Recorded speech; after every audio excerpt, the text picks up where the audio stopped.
Hi there, YouTube. Today I'd like to talk about how President Trump is the natural reaction to Obama and the left's recent policies.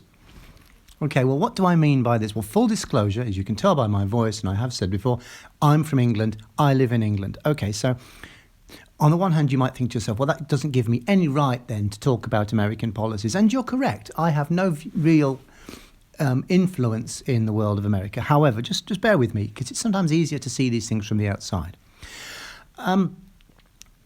Politics is a game. We love to think it isn't, but it is. I mean, the people in politics, they do treat it as a game. You know, they do rebuttals. They say things about each other that they don't really mean. It's all about point scoring. But the way it works, or the way it should work, is the left gets into power, institutes its policies, and the people on the right think those policies are absolutely insane. Some of the policies are good, some of the policies are bad. Then the left's booted out, the right comes into power, the right keeps the stuff that it liked from the left and throws out all those crazy loony left policies that it didn't like.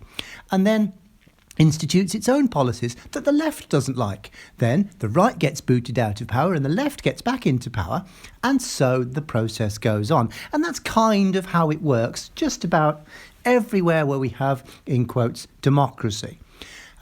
Dictatorship's a different conversation because they just carry on until the people literally can't cope anymore and they have a revolution. But in a democracy, you kind of have this balancing act where the left does stuff the right doesn't like, then the right does stuff the left does, and it kind of all works. It's not a perfect system, but it's kind of the best we've got at the moment. Now, the problem we've had that I can see is that the left had the last 8 years and the right was basically muzzled in a large way because the left discovered this magic bullet.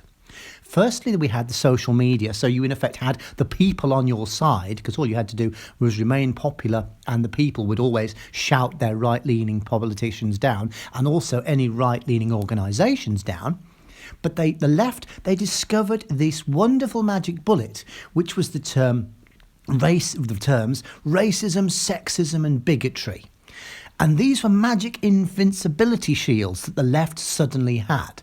So every time the left instituted something that would normally, in the olden days, have had the right going, you're absolutely stupid, we're not voting for that, and the checks and balances would have worked out. For example, the left instituted a policy that basically crippled the country financially as far as bailing the banks out. That's insane. The banks should have been allowed to go bust. Yes, there would have been pain, but there's going to be pain when it happens anyway, and it's not like the banks have changed their mind. They have crippled the country financially because of welfare, because they're giving people who basically have lived bad life choices money rather than just being a safety net. Because I have no problem with welfare being a safety net. You have a problem, you need a little bit of help in the short term just to keep you up and running whilst you find a new job. That's fine. I have no problem with that. But I do have a problem with just giving money to people who can't be bothered or don't want to work. And I know that's not everyone on welfare, but, there are those people. And the left supported that. The left basically, was nobody should starve, etc. And again, nobody should starve who can't work. If you can work, you should. But anyway, but there's this checks and balances. But this invincibility shield was kicked in so suddenly the right would say, you can't do that. And the left would, you bigot.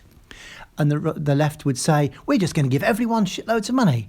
And the right would say, you can't do that. You bigot. You racist. You sexist. You can't do that. You can't do that. You can't do that.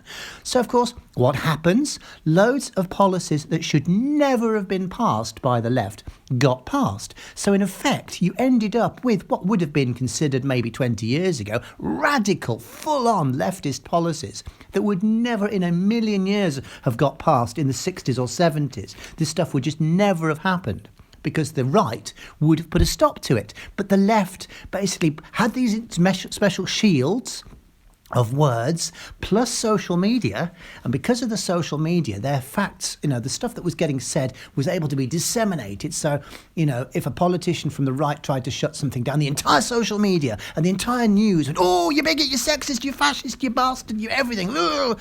So the right did what the right has to do, which it backed off. It didn't back off completely, of course, but it did back off. So what's happened is we've gone further and further and further and further left. We started out kind of in the middle, right side pulling, left hand side pulling, and then we're full on. If you were driving, I'd say you were full on left lock. You couldn't turn the steering wheel any further left, really. So what's happened is, in effect, like a rubber band springing back. All those people who were on the right who couldn't do anything because they were told that they were racist and sexist and bigots and all of this, all those people on the right, they didn't go away, they just were quiet because they knew if they said anything, they would be accused of being sexist, racist, bigots, etc., etc. So the moment they had a chance, they listened to all their candidates, and all their candidates were going, well, steady as she goes.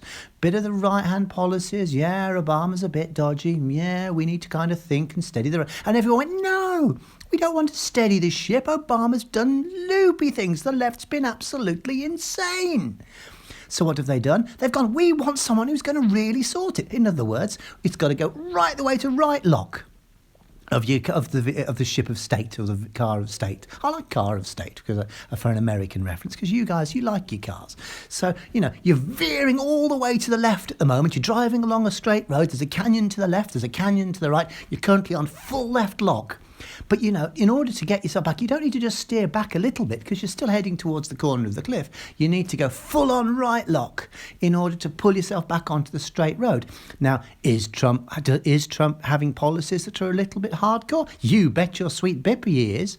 And I genuinely believe that, again, the left will try and use it. So you can't do all these right-hand stuff. You sexist, you leftist, you're not leftist, you sexist, you bigot, you racist. And the worst of the things that Trump wants to do will be slowed down. In other words, his full-on right lock will be dragged back centrally. But it is needed to happen. He is a natural progression. He is a correction of the situation. And that's all there is to it. So he isn't completely radical right, or rather he is completely radical right, but he is exactly what's needed, because we've had for the last 8 years plus completely radical left. It's been hidden because you haven't been able to say anything, and everyone's gone, oh yes, okay. Because if you didn't say, oh yes, okay, you were listed as a racist or a bigot or anything like that. So give Trump a chance. He's got a lot of work to do. He's trying to basically stop the Titanic after it's hit the iceberg. So it's a matter of, he's got to try. In effect, he's got to do the impossible, because there aren't enough lifeboats. But what he's got to do is he's basically got to cram enough people into the lifeboats that it'll be okay, rather than letting everyone go, yeah, okay, a few of you want to go off, that's fine. No, he's a natural progression, and that's how it needs to be. So give the guy a chance, and whether it's 4 years or 8 years, I genuinely think it's gonna hurt. Oh my God, it's gonna hurt. It's gonna hurt for two reasons. A, it's gonna hurt because it's gonna hurt, because all these policies, to reverse them or change them is going to be really painful, because so many people are now used to this full-on, free money society that America has become. And so many people are now not just used to it and enjoying it, but have become dependent on it. And this is the problem. Dependency on the state is never, ever a good idea, because eventually the state runs out of money. But, so he's got to, it's going to hurt, and it's going to hurt on the two levels. Firstly, it's going to hurt the people who basically, who have become dependent, and it's also going to hurt the ordinary person, unfortunately, because they are going to get swept up in the problem. But overall, I genuinely believe that in 4 years or 8 years, the world, because where America goes, the world follows, the world will be a better place. So in my mind, yay America, well done America, you voted, you did the right thing, now let's just let the guy get on with it. And the beauty of it is as well, he's proved he doesn't care what people think, which again is exactly what you need at this situation. You need someone who's prepared to basically roll up their sleeves, get your hands deep in the sluice of the disaster that is the economy, and just rip every bit of nonsense out of the drain so that all the problems can go away. We need someone to do that. You need someone to do that. You've elected them. We've gone for Brexit in the UK. Yay us, yay the new world. Let's roll.